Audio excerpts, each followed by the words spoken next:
Hola, mi nombre es Lucía Moreno, soy estudiante de la Universidad Católica Argentina de La Plata y hoy les voy a hablar de la servidumbre. Empecemos por qué son las servidumbres. Las servidumbres son derechos reales sobre las cosas ajenas, pueden ser personales, del pretor o de garantía.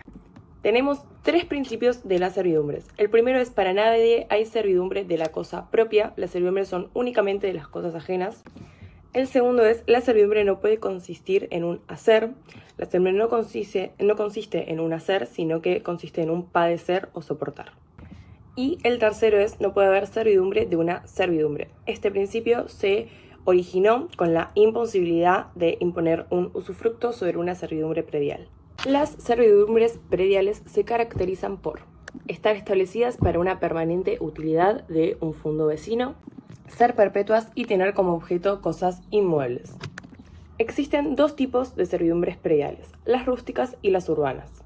Las rústicas son las que responden a exigencias agrícolas de producción de frutos y las urbanas son las que responden a exigencias edilicias de sostén, iluminación, pistas, etc.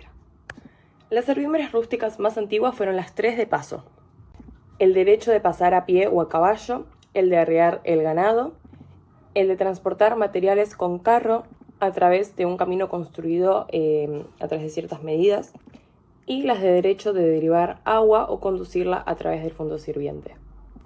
Y las servidumbres urbanas más frecuentes fueron las de dejar caer del techo agua pluvial sobre el fondo sirviente, las de desagües, las de apoyar o introducir vigas en el muro del fondo sirviente, las de asegurar la luz y las vistas. Las formas de constituir las servidumbres eran por el mancipio o la actio confessoria. El mancipium se llevaba a cabo con la presencia de 5 testigos y una persona que tenía el cobre y la balanza. El que adquiría la servidumbre declaraba que era suya y si nadie se oponía, esta era de él. Y la actio confessoria se utilizaba para reclamar, defender el derecho de una servidumbre cuando éste era disputado. La servidumbre predial era perpetua, pero había ciertas formas de las cuales ésta se podía llegar a extinguir. La primera era por confusión, cuando ambos fundos se encontraban bajo el dominio de una misma persona; por renuncia, concentrada en la abstención de defensa frente a una acción negatoria; y por el non usus. Aunque el ius civile no admite que un derecho se pueda perder por no haberlo utilizado, se entiende que por el contrario es el dueño del fondo sirviente quien, poseyéndolo como libre durante el lapso de 10 a 20 años, lo adquiere en esa condición de libre. En consecuencia, la servidumbre se extingue no por el non usus de ella, sino por el usus del fondo sirviente como libre. Pasamos ahora a las servidumbres personales. En ellas encontramos el usufructo, que es un derecho que permite utilizar la cosa ajena pero sin modificar su sustancia. Las características del usufructo son la correlación con el destino económico de la cosa. El destino dado a la cosa por el propietario era el encuadre del derecho usufructuario. Este no podría producir cambios en la estructura o destino económico de la cosa, aun cuando fuera para mejorarla. No podía construir edificios, ni tratar de cavar un monte para hacer cementeras, ni excavar galerías mineras, etc. La segunda característica es el carácter personal, y en carácter temporal, el usufructo o estaba constituido término o terminaba cuando moría el usufructuario. Luego tenemos el régimen del usufructo. En términos generales, los modos de constitución y extinción y los medios procesales guardan una estrecha analogía con los de las servidumbres prediales. Luego tenemos el cuasi usufructo. El usufructo, solo por su requisito de dejar a salvo la sustancia, tuvo como objeto solo cosas no consumibles. Por un senado consulto de la época de Tiberiano, se establece que también estas podrían ser comprendidas en el usufructo de un patrimonio establecido por un legado. En tal caso, el legatario usufructuario recibía en propiedad esas cosas y daba caución de restituir otro tanto igual cuando llegara a término el usufructo.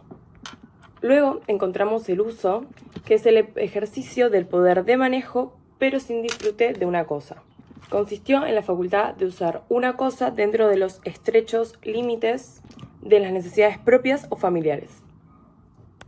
También encontramos el habitatio, que era en la época de Justiniano un derecho real que facultaba a su titular a habitar una cosa de otro y aún a dar locación a terceros.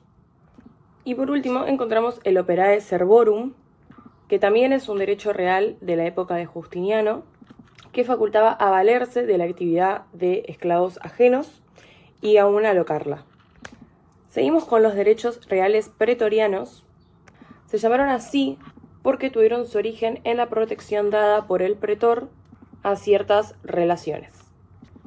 Se dividen en dos grupos: el de derechos reales de goce, formado por la enfiteusis y la superficie, y el de derechos reales de garantía, formado por el pignus en sus dos variantes: la datio pignoris, que es la entrega de la prenda, y la conventio pignoris, que es la convención pignotaricia.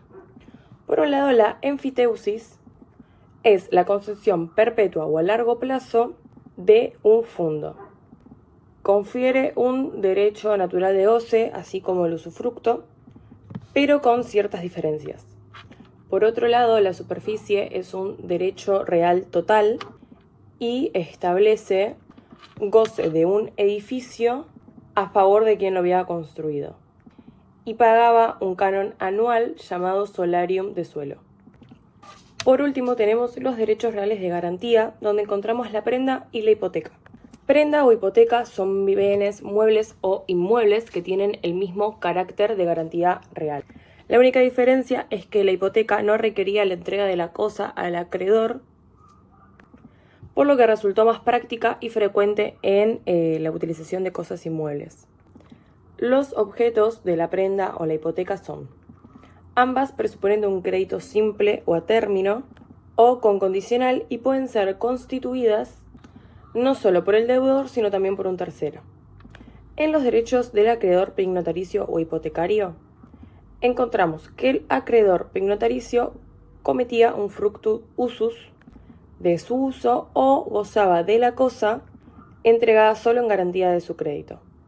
Y en la hipoteca era posible que la cosa pudiera garantizar deudas de varios acreedores.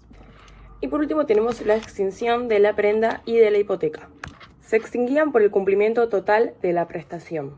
Si este era parcial, sustituía por completo la garantía pignotaricia. También se extinguían por parte de la venta de la cosa del primer acreedor, por renuncia, por prescripción o por cualquier confusión de las calidades de acreedor y propietario. Por último, se extinguían también naturalmente por la destrucción de la cosa. Eso fue todo por el video de hoy, espero que les haya gustado y nos vemos en el próximo video.